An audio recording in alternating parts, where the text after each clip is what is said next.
ऐतिहासिक तथ्यांचा आधार असलेल्या या पॉडकास्टमध्ये काही प्रसंगाचे नाट्य रूपांतर करण्यात आले आहे. निश्चयाचा महामेरू, बहुत जनांसी आधारू, अखंड स्थितीचा निर्धारू, श्रीमंत योगी.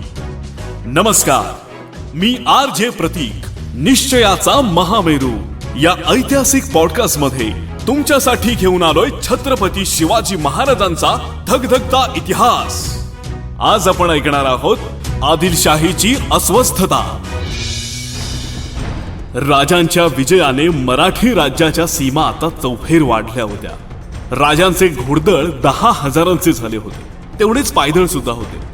आणि त्यावर येसाजी कंक यांची नेमणूक केली होती. गडांची संख्या 40च्या वर गेली होती. राजे सदैव मोहिमांमध्ये गुंतलेले, त्यामुळे कारभाराची देखरेख न्यायनिवाडे खुद्द जिजाबाईंनाच पाहावे लागत होते. राजे कर्नाटकातून जेव्हा आले त्यावेळी राजांच्या या वाढत्या पराक्रमाने विजापूर दरबार आणि मोगलाई पुरी अस्वस्थ झाली होती.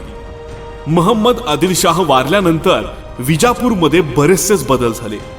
विजापूरची सगळी सत्ता आदिलशाहची बेगम बडी साहेबीण हिच्या हाती आली. विजापूर दरबारच्या पूर्वीच्या राजवटीतील एक एक मुत्सद्दी तिने बळी घेतला. खान महम्मद, बहलोल खान, फत्ते खान या सर्वांना तिने मारले. यामुळे विजापूरच्या दरबाराचे वजन कमी झाले.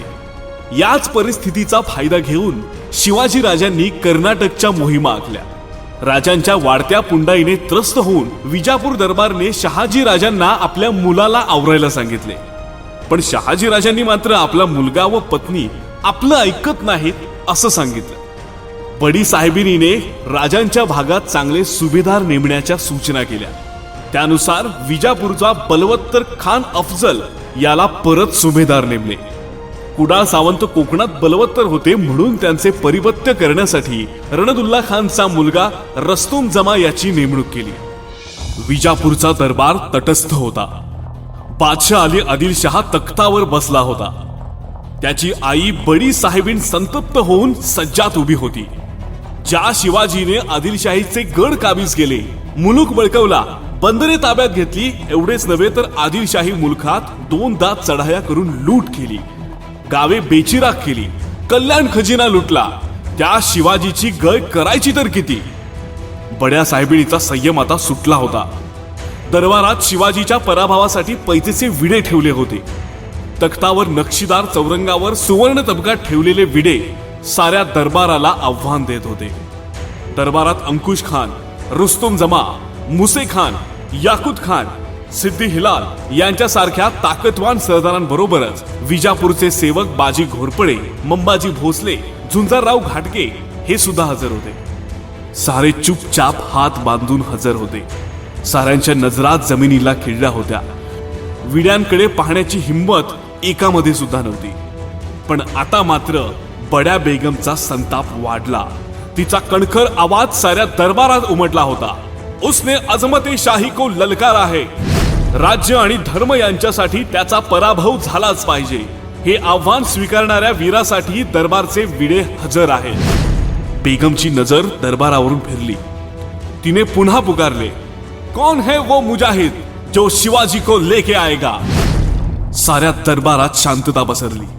उभ्या असलेल्या सरदारांना नजरेखालच्या गालिचांवरून पावले रुतत जाताना दिसली.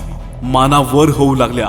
साऱ्या दरबारावर बेगुमान नजर फेकून खान अफजल तख्ताकडे जात होता.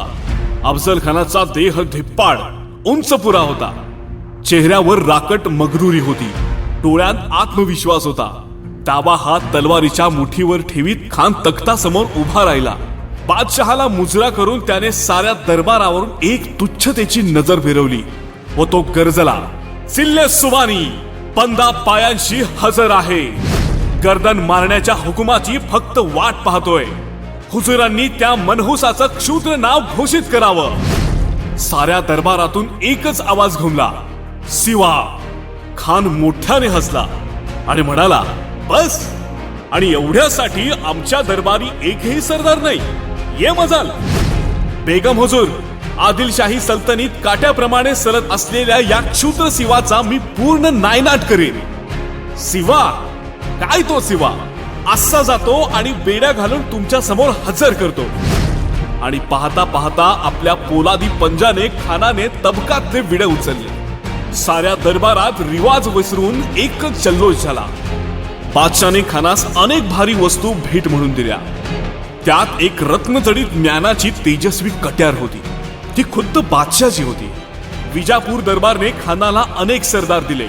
मुसे खान, हसन खान, सिद्दी हिलाल, अंकुश खान या सरदारांबरोबरच पांढरे नाईक, घोरपडे, मंबाजी भोसले, प्रतापराव मोरे यांच्यासारखे मराठी सरदार सुद्धा होते. खानाचा मुलगा फाजल खान आपल्या 2 भावांसह खानाबरोबर होता. विजापूर बाहेर खानाची छावणी तयार होत होती. पथके घेऊन सरदार सामील होत होते. उंट, हत्ती, घोडी यांनी छावणी सजली होती आणि खानाची राजांना बंदिस्त करून आणण्याची तयारी सुरू झाली. राजेंच्या शौर्यगाथेचा इतिहास ऐकण्यासाठी ऐकत रहा निश्चयाचा महामेरू.